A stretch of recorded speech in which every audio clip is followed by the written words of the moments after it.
Bab 1. Bicara satu lawan satu. Dasar-dasar percakapan yang berhasil: kejujuran, sikap yang benar, minat terhadap orang lain, keterbukaan terhadap diri sendiri. Bicara itu seperti main golf, mengendarai mobil, atau mengolah toko. Semakin sering Anda melakukannya, semakin mahir dan semakin senang Anda melakukannya.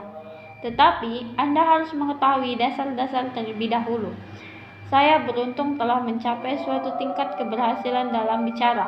Barangkali saat membaca buku ini Anda akan berpikir dengan hati, "Oh, jelas, dia dapat mengatakan bahwa bicara itu menyenangkan. Dia senang melakukannya."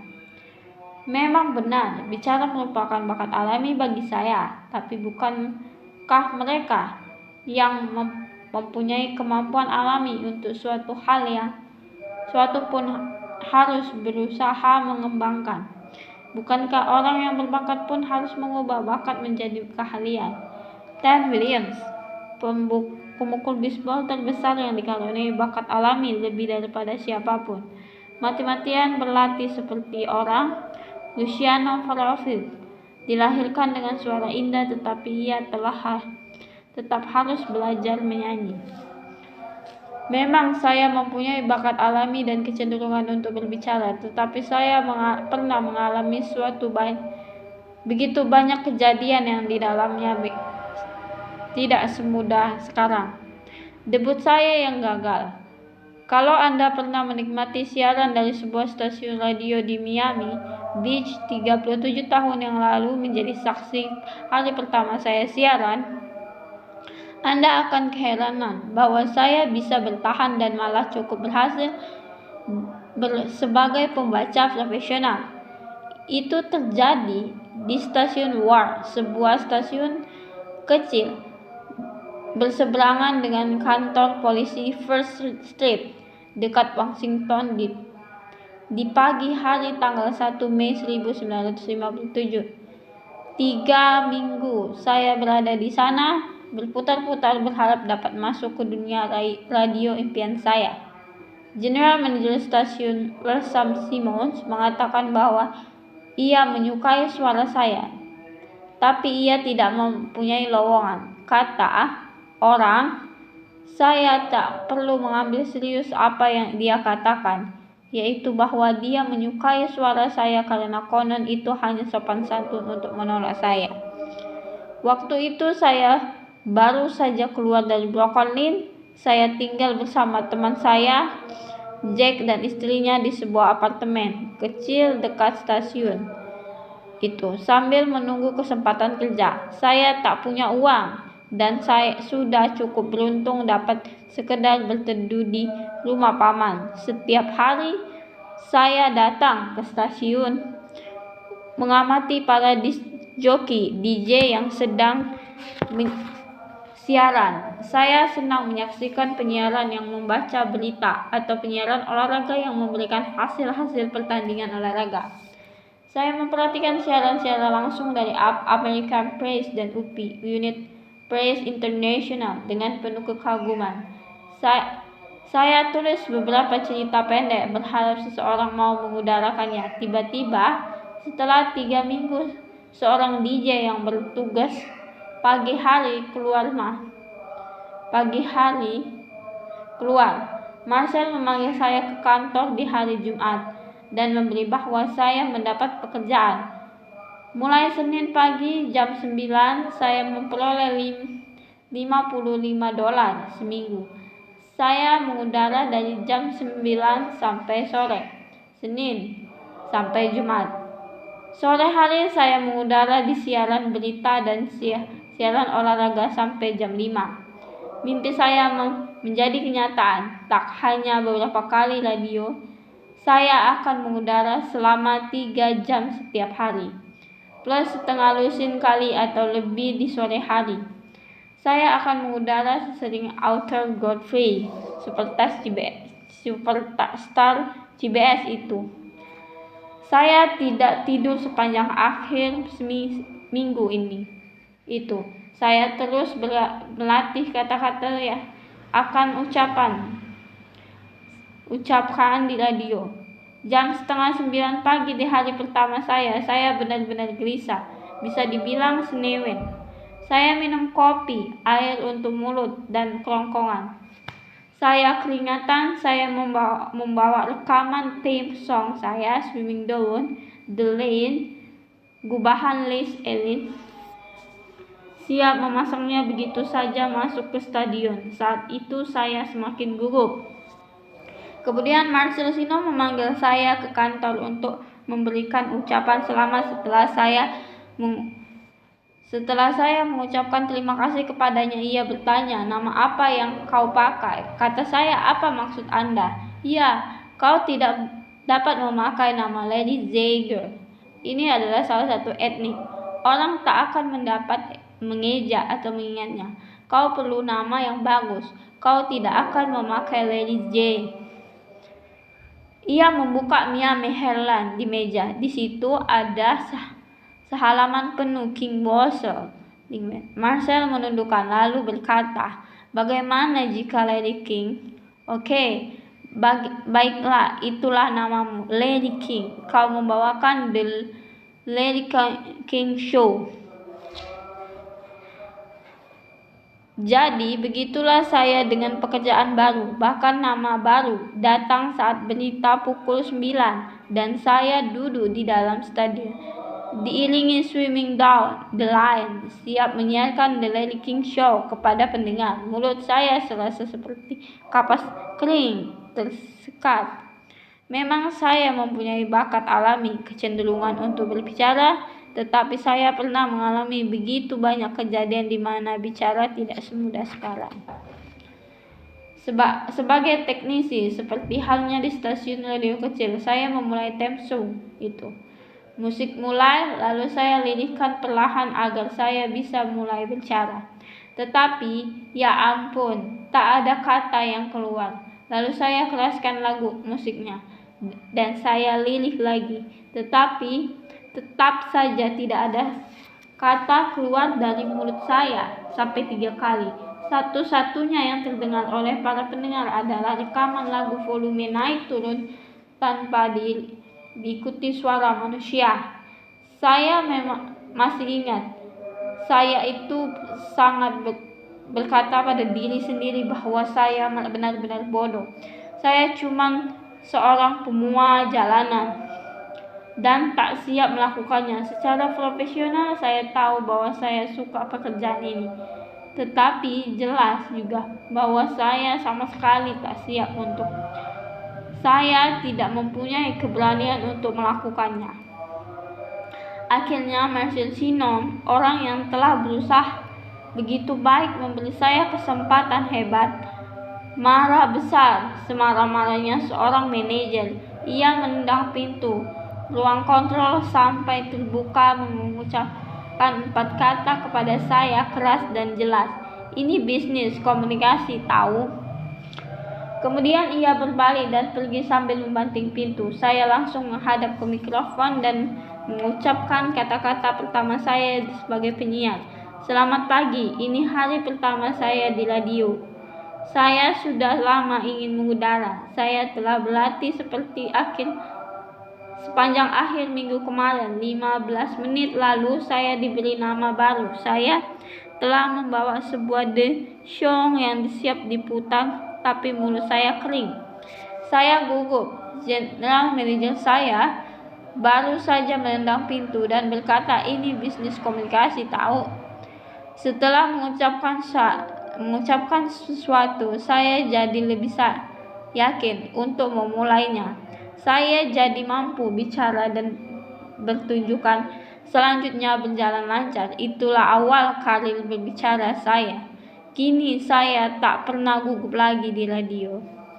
Kejujuran. Pagi ini Miami Beach, salah satu hal yang pelajari mengenai bicara, entah Anda mengudara atau tidak, jujurlah. Dengan prinsip itu Anda tidak akan salah dalam dunia penyiaran dan bidang-bidang bicara apapun. Author Garvey mengatakan hal yang sama kepada saya tentang cara menjadi penyiar yang berhasil. Biarkan para pendengar dan penonton merasakan pengalaman dan perasaan Anda. Ketika saya membuat debut sebagai pembawa talk show di Miami juga, saya mempunyai pengalaman yang sama. Itulah kedua kalinya saya gugup di udara. Selain pengalaman pertama di radio dulu, saya belum pernah tampil di televisi sebelumnya, dan saya merasa gugup. Prosedur menyuruh saya duduk di kursi putar. Kesalahan besar karena gugup, saya memutar-mutar kursi ke kanan dan ke kiri, dan setiap pemirsa di sana melihatnya. Benar-benar menggelikan. Lalu saya mengungkapkan insting saya. Saya letakkan pemirsa di posisi saya. Saya beritahu pemirsa bahwa saya gugup. Saya katakan bahwa saya telah di radio selama 3 tahun, tapi ini pertama kalinya saya tampil di televisi. Dan bahwa seorang menyuruh saya duduk di kursi putar itu. Nah, dengan mengucapkan kata-kata itu, sekarang semua orang sudah tahu situasi saya. Dan saya tidak gugup lagi. Saya lebih enak bicara dan lebih berhasil di malam pertama saya televisi karena saya jujur kepada orang-orang yang saya ajak bicara.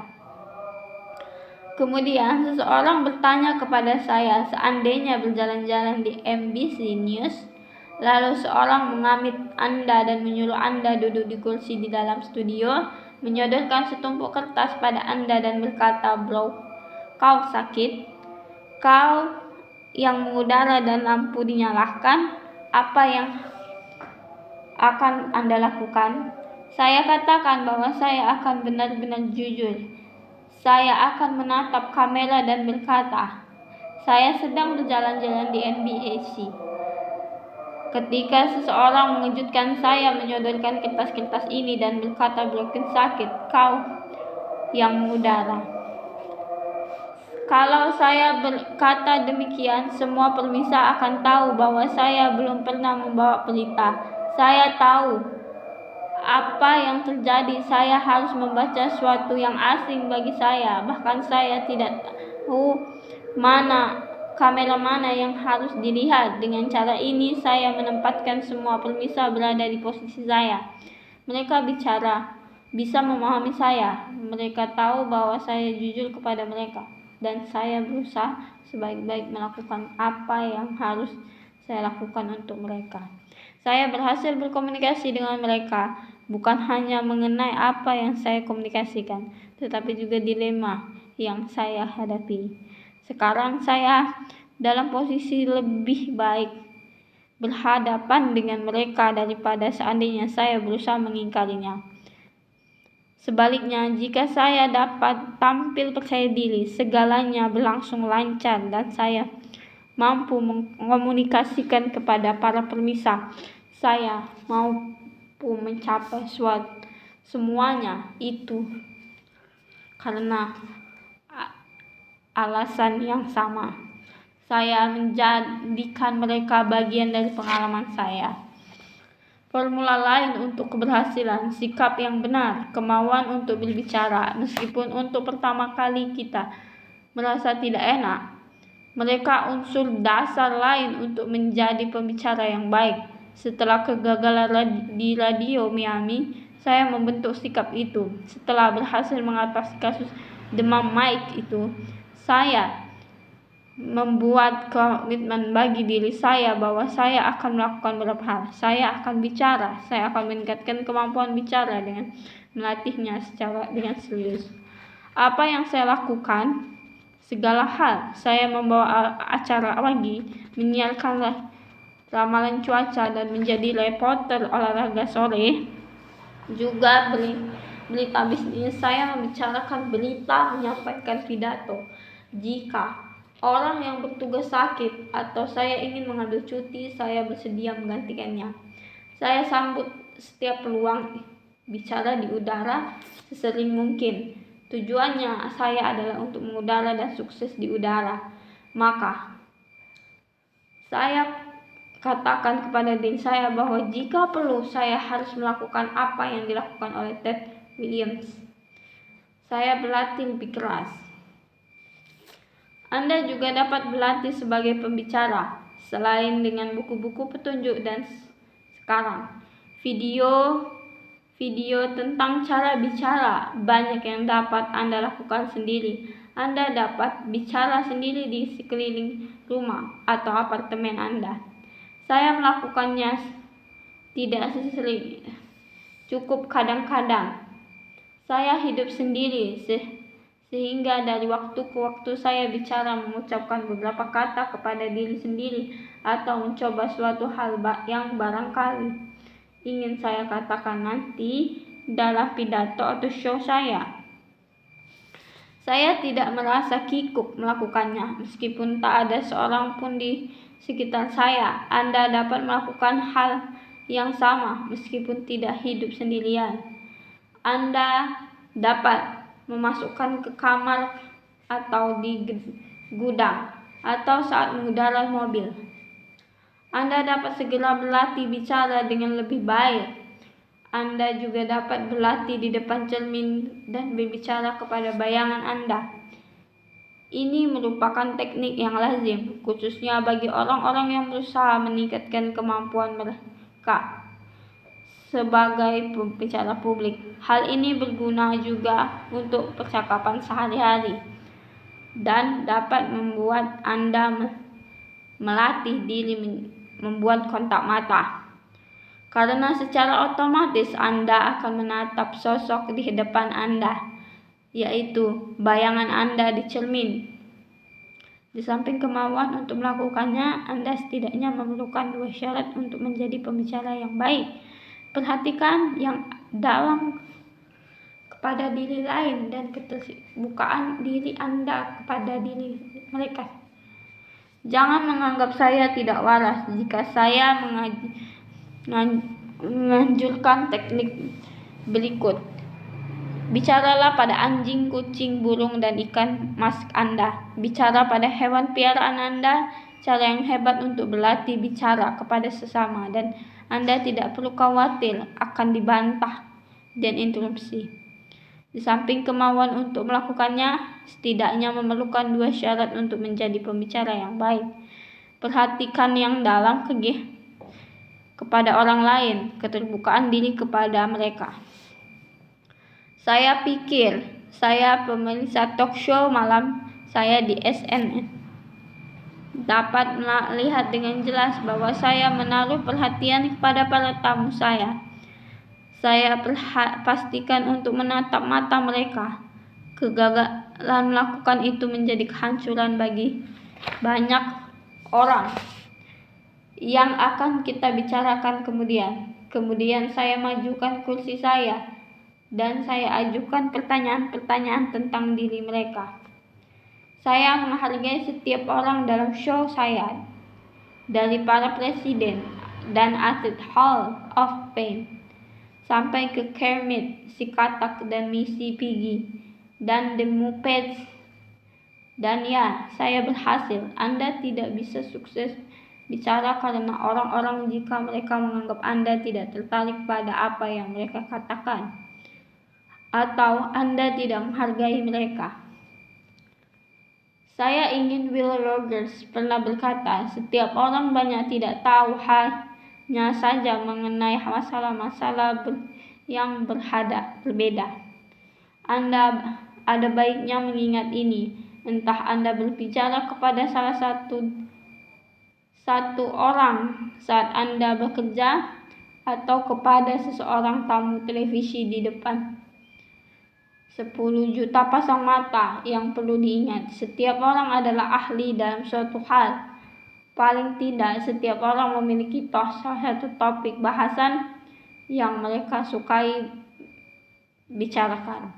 Anda juga dapat berlatih sebagai pembicara. Selain dengan buku-buku petunjuk, sekarang video tentang cara bicara banyak yang dapat Anda lakukan sendiri. Hargailah selalu keahlian itu. Para pendengar Anda selalu bisa membedakan apakah Anda menghargai mereka atau tidak. Jika mereka dihargai, mereka bisa memperhatikan dengan lebih seksama saat Anda bicara. Jika tidak, apapun yang Anda katakan atau Anda lakukan tak akan tak dapat memikat mereka terhadap apa yang sedang Anda bicarakan. Syarat terakhir dalam formula keberhasilan adalah keterbukaan tentang diri Anda. Sementara Anda bisa bicara kepada orang lain sebagaimana sikap terus terang kepada audiens ketika saya mengalami kasus demam Mike yang berat di hari pertama siaran saya. Inti aturannya adalah perlakuan orang lain sebagaimana Anda ingin melakukan Anda.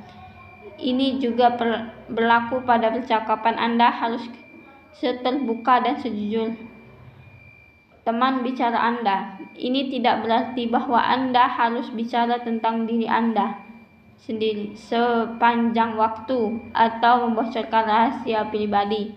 Justru sebaliknya, apakah Anda ingin mendengar tentang batu empedu tetangga Anda atau akhirnya minggu rekan kerja Anda bersama mertuanya? Kemungkinan besar tidak. Jadi jangan melulu menggunakan cerita Anda sebagai bahasa percakapan. Pada saat yang sama, hendaklah Anda mengungkapkan jenis informasi yang ingin Anda tanyakan kepada orang lain. Mengatakan kepada orang-orang apalah latar belakang Anda, apa yang Anda sukai dan apa yang tidak, adalah bagian dari memberi atau menerima dalam percakapan. Begitulah cara mereka mengenal orang-orang. Regis Phillips dan Katie Lee Goffern adalah contoh pembicara yang baik yang menunjukkan keterbukaan tentang diri mereka saat berbicara kepada para tamu mereka. Mereka masuk ke dalam diri Anda dengan mudah dan alami dan tidak ragu-ragu mengungkapkan selera mereka atau menceritakan kisah tentang diri mereka tanpa membuat diri mereka menjadi pusat pembicaraan. Mereka menjadi diri sendiri. Mereka tidak berusaha mengingkari jika cerita mereka menimbulkan nada sentimen atau jenis emosi lainnya. Mereka tidak malu-malu menunjukkan perasaan mereka. Regis dan Kathleen jelas tahu bagaimana tidak ada salahnya menunjukkan sisi sentimen jika itu memang momen sentimen. Mereka menunjukkan ketakutan kesendirian apa saja yang mungkin ditimbulkan oleh suatu cerita atau dirasakan oleh para tamu. Para audiens di studio dan di rumah melihatnya dan merasakannya keterbukaan serta ketulusan mereka. Siapapun yang pernah saya ajak bicara selama lebih beberapa menit paling tidak tahu dua hal tentang diri saya. Saya berasal dari Brokoli dan saya orang Yahudi. Bagaimana mereka tahu tentang saya? Karena saya menceritakan latar belakang saya kepada orang lain. Berkomunikasi dengan saya itu merupakan suatu bagian dari saya. Jatuh di dalam dan saya bangga sebagai orang Yahudi dan berasal dari Brokoli. Jadi banyak percakapan saya dimulai dengan referensi tentang latar belakang saya. Saya senang bercerita kepada orang lain. Seandainya saya menganggap akan katakan juga kepada teman saya, senang berkenalan dengan Anda. Nama saya Larry King.